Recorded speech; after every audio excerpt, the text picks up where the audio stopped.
موسیٰ علیہ السلام نے اللہ رب العزت سے عرض کی کہ یا غفور الرحیم، میرا جو جنت کا ساتھی ہے، میرا جو جنت کا ساتھی ہے وہ کون ہے؟ تو اللہ رب العزت نے فرمایا کہ فلاں بستی میں ایک قصاب رہتا ہے. قصاب مطلب باؤچر، کسائی، گوشت بیچتا ہے نا وہ. تو کہا فلاں بستی میں ایک کسائی رہتا ہے، وہ تمہارا جنت کا ساتھی ہے. بڑا شوق ہوا انہیں کہ میں جا کر اس سے ملوں، کہ جو کیونکہ موسیٰ علیہ السلام خود نبی ہیں، رسول بھی ہیں. رسول مطلب جن پر کتاب اتاری اللہ تعالیٰ، نبی بھی ہیں، رسول بھی ہیں، اور اللہ تبارک و تعالیٰ کے کلیم ہیں.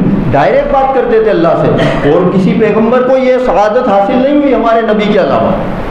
موسیٰ علیہ السلام اللہ سے ڈائریکٹ بات کرتے تھے، تو کلیم اللہ بھی ہیں. تو بڑی ان کو حسرت ہوئی کہ میں جا کر ملوں اس شخص سے جو میرا جنت کا ساتھی ہے. یہ اس بستی میں پہنچے تو دیکھا تو ہاں واقعی ایک قصاب تھا، جیسا کہ اللہ رب العزت نے بتایا تھا. آپ گئے، اس کی دکان پر بیٹھ گئے، اور وہ جو قصاب تھا وہ موسیٰ علیہ السلام کو چہرے سے نہیں پہچانتا تھا. وہ یہ نہیں جانتا تھا کہ یہی ہمارے نبی ہیں. تو وہ جس طرح رہتا تھا وہ اسی طرح سے لوگوں سے بات چیت کر رہا تھا، اور اس کا انداز جو تھا بات چیت کرنے کا وہ بہت اچھا نہیں تھا. آپ سمجھ جائیے، مطلب وہ عام لوگوں کی طرح بات چیت کر رہا تھا، بڑی یعنی اس کے لہجے میں تلخی بھی تھی. موسیٰ علیہ السلام اس کو بڑی غور سے دیکھ رہے تھے، اور یہ سوچ رہے تھے کہ اس کے اندر ایسی کیا بات ہے کہ اللہ رب العزت نے اس کے لیے کہا کہ یہ تمہارا جنت کا ساتھی بنے گا. اس کا جب دکان بند کرنے کا وقت آیا تو موسیٰ علیہ السلام اس سے قریب ہوئے اور کہا کہ میں تمہارے یہاں مہمان بننا چاہتا ہوں. اس نے کہا کوئی بات نہیں، چلیے. اس نے گوشت کا ایک ٹکڑا بچا لیا تھا، جس وقت وہ کام کر رہا تھا، بیچ رہا تھا، تو ایک ٹکڑا اپنے لیے رکھ لیا تھا. اس نے تھیلی میں ڈالا اور گھر کی طرف چل دیا.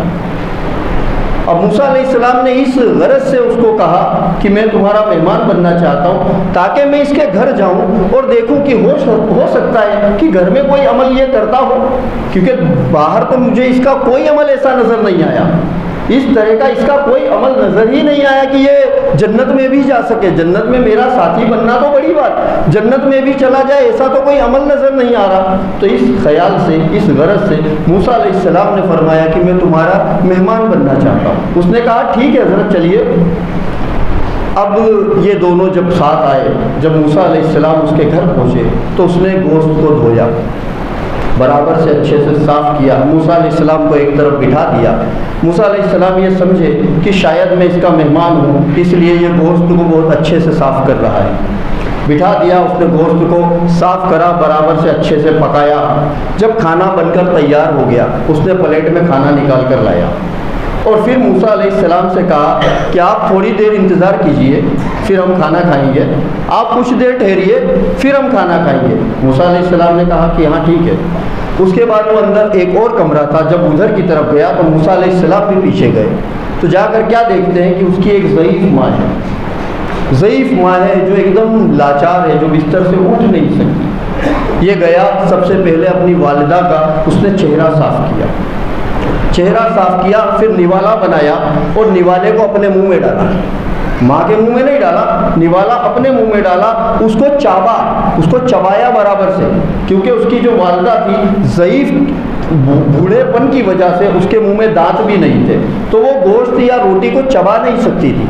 تو اس شخص نے اس کو خود چبایا کہ میری والدہ کو چبانے کی محنت نہ کرنی پڑے. تو خود چبایا، اور چبانے کے بعد اس لقمے کو منہ سے نکالا اور اپنی والدہ کے منہ میں ڈالا. اس طرح سے اس نے اپنی والدہ کو کھانا کھلایا. اس کے بعد پانی لایا، پانی پلایا.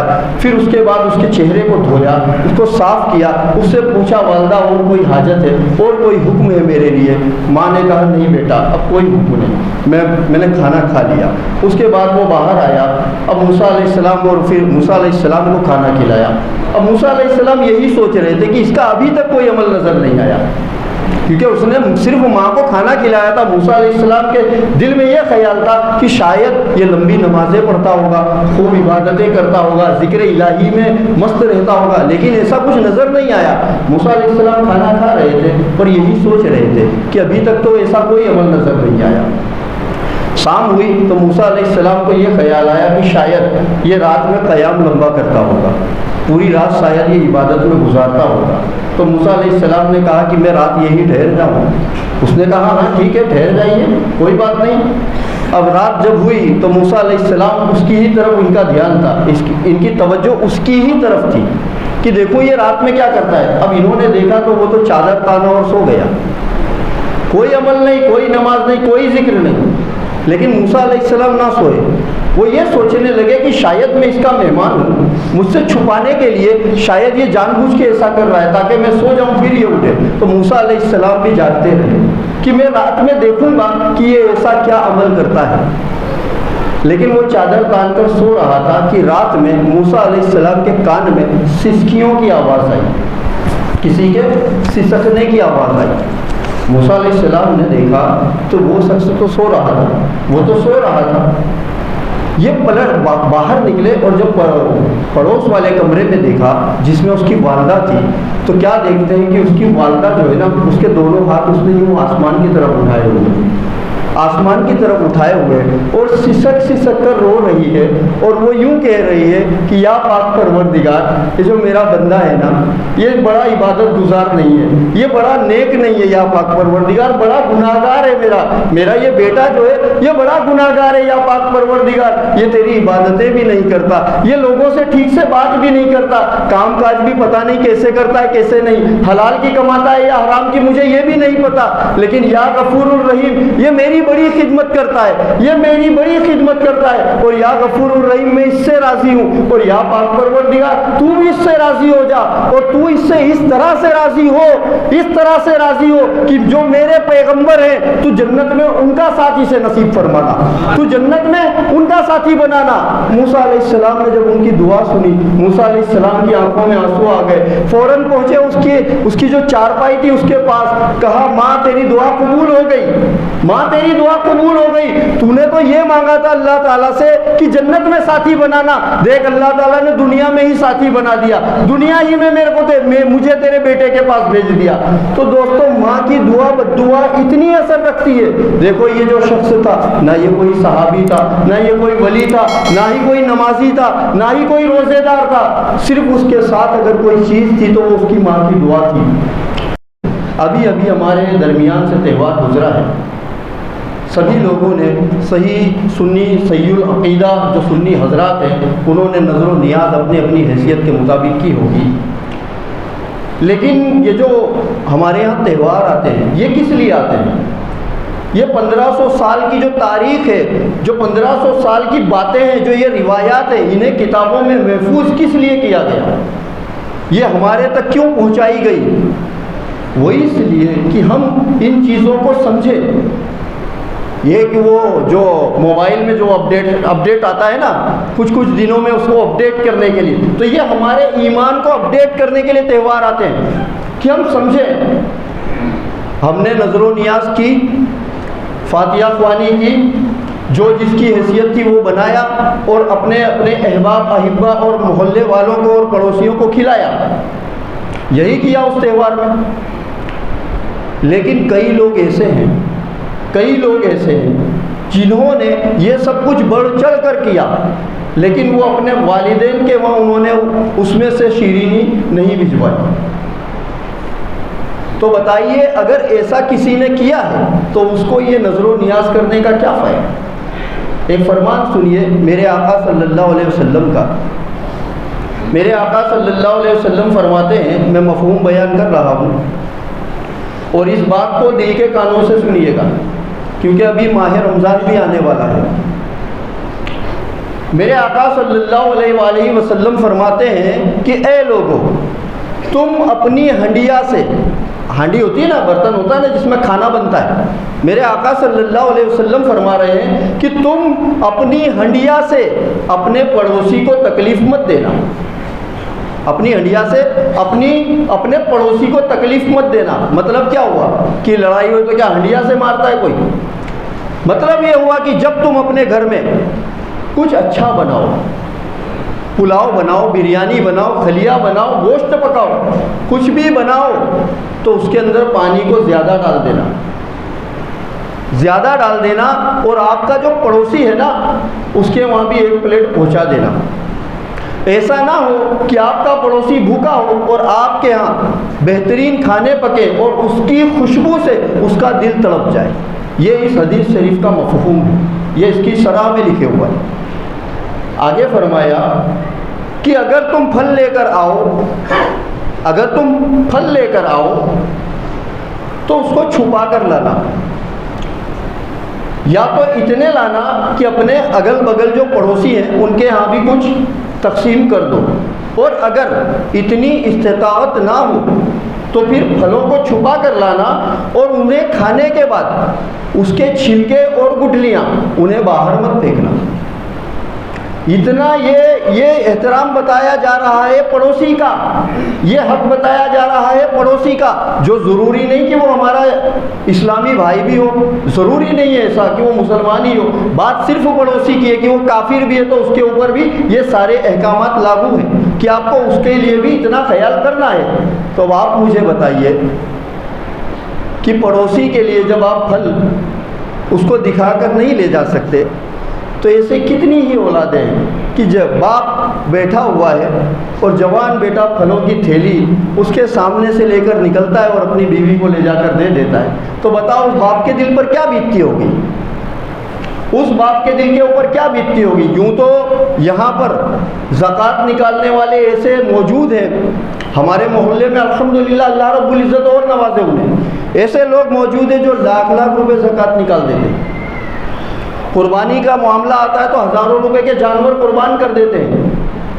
مسجدوں میں دینے کی بات آتی ہے تو بڑھ چڑھ کر حصہ لیتے ہیں، بے شک دینا چاہیے، اللہ رب العزت اور نوازے۔ لیکن مجھے بتائیے کہ اگر کسی نے اپنے والدین کو ناراض رکھے ہوئے ہیں، کسی کے والدین اس سے روٹھے ہوئے ہیں، تو کیا یہ نیکیاں انہیں کوئی فائدہ پہنچا سکتی ہیں؟ بتائیے، جواب دیجیے، نہیں دے سکتی نا۔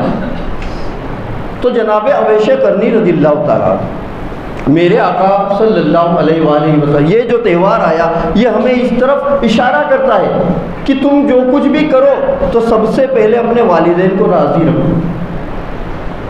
آپ نے سنا ہوگا، پچھلے ہفتے میں نے بتایا تھا کہ جناب اویس قرنی رضی اللہ تعالیٰ عنہ بکریاں چراتے تھے، بکریاں چرایا کرتے تھے، اور جو انہیں تھوڑی بہت اجرت ملتی تھی وہ تمام پیسہ وہ اپنی والدہ پر خرچ کر دیتے تھے، وہ تمام پیسہ اپنی والدہ پر خرچ کر دیتے تھے، اور خود جو لوگ کھجوریں کھا کر گٹلیاں پھینک دیتے تھے انہیں لے کر اسے کوٹتے تھے، اس کا پاؤڈر بناتے تھے اور اسے پھاک کر پانی پی لیتے تھے۔ وہ تمام جو ان کا پیسہ، ان کا جو سرمایہ تھا، جو کمائی تھی، وہ تمام اپنی والدہ پر خرچ کرتے تھے۔ آج ان کا تہوار منانے والے، آج جو لوگ ان کا تہوار منا رہے ہیں، وہ اس بات کو ذہن میں رکھیں کہ وہ تبھی ہم سے راضی ہوں گے جب ہم ان کے اس نقش قدم پر عمل کریں گے۔ کیونکہ ہماری جو والدہ ہے نا، ابھی یہاں جتنے بھی لوگ موجود ہیں نا، کوئی خاندانی رئیس نہیں ہے، سب نے غریبی دیکھی، بہت زیادہ غریبی دیکھی، بعد میں اللہ رب العزت نے نوازا، کیونکہ جب ہندوستان اور پاکستان الگ ہوا نا تو پیسے والے تو سارے وہاں چلے گئے، یہاں جو وہی لوگ بچے 90% جو غریب تھے، اور آج جو پیسے والے بن گئے، زیادہ تر لوگ غریب تھے۔ تو ہم نے وہ حال دیکھا ہے کہ اگر ہمارے والد نے آم خرید کر لائے اور 4 آم دھوتے تھے نا، اور 4 بچے ہوتے تھے تو ماں ہے نا 4 آم 4 بچوں کو دے دیتی تھی، یہ کہہ کر کہ بیٹا یہ تم کھا لو، اور جب کوئی اولاد پوچھتی تھی نا کہ ماں آپ نہیں کھاؤ گی تو وہ یہ جواب دیتی تھی کہ بیٹا مجھے آم نہیں پسند۔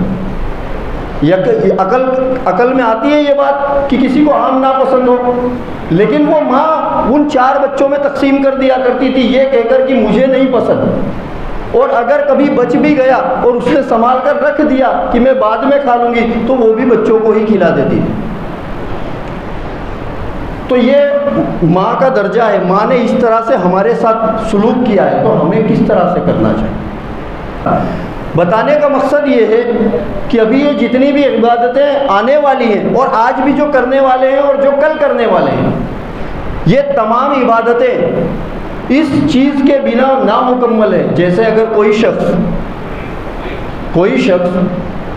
2 رکعت نماز پڑھے اور 2 رکعت میں پورا قرآن ختم کر دے، پہلی رکعت میں 15 پارے، دوسری رکعت میں 15 پارے، پوری 2 رکعت میں پورا قرآن ختم کر دے، اور اس سے جب پوچھا جائے کہ آپ نے وضو کیا تھا اور وہ کہے نہیں میں نے ضروری نہیں سمجھا، میں نے وضو کرنا ضروری نہیں سمجھا کیونکہ میں تو پورا قرآن پڑھوں گا نا، آپ لوگوں کی طرح ایک ایک آیت تھوڑی پڑھوں گا، میں تو پورا قرآن پڑھوں گا 2 رکعت میں، آپ بتائیے اس کی نماز ہوئی؟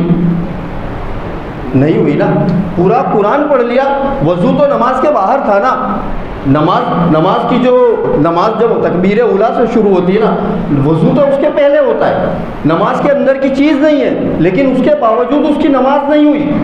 تو یہ سمجھ لیجئے کہ جو والدین کی فرما برداری ہے نا، یہ تمام عبادتوں کی جڑ ہے۔ اگر اس کو کوئی نے جان بوجھ کے یا انجانے میں چھوڑ دیا تو وہ کتنی بھی عبادت کر لے، کتنی بھی عبادتیں کر لے، وہ کسی کام میں نہیں آنے والی، وہ عبادتیں کسی بھی کام میں نہیں آنے والی۔ آج کیا ہوتا ہے، پیر آتے ہیں نا، پیر، میں بھی مرید ہوں اور ہونا بھی چاہیے اولیاء کرام کی، اور جو ہمارے پیر و مرشد ہیں ان کی عزت کرنا چاہیے، ان کی تعظیم ہمارے سر آنکھوں پر۔ لیکن سیدنا سرکار اعلیٰ حضرت رضی اللہ تعالیٰ عنہ کیا لکھتے ہیں فتاوی رضویہ میں کہ اگر 100 کامل ولی جن کے بارے میں ظاہر ہو گیا ہے کہ یہ زندہ ولی ہیں، ایسے 100 کامل ولی، بڑی غور سے سنیے، 1-2 نہیں، تو یہاں جن پیروں کی خدمت میں لوگ جھوٹے رہتے ہیں، پیر صاحب تو آئے اے سی میں فلائٹ سے سفر کر کے آئے، پھر ایئرپورٹ سے اے سی والی کار میں آئے، پھر نرم بستر پہ لیٹتے ہیں اور مرید آ کے ان کے پیر دبانے لگتے ہیں، ہوتا ہے نا، فیض لینے کے لیے۔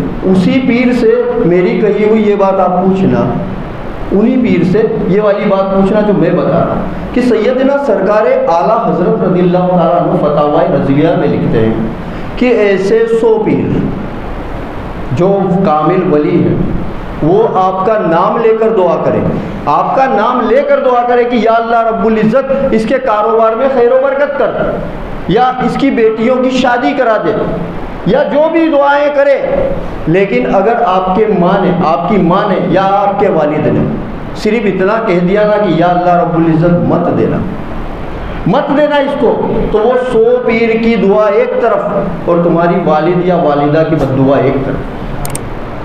یہ مقام ہے والدین کا۔ وقت زیادہ رہتا نہیں ہے اس لیے زیادہ تفصیل سے بات ہو نہیں پاتی،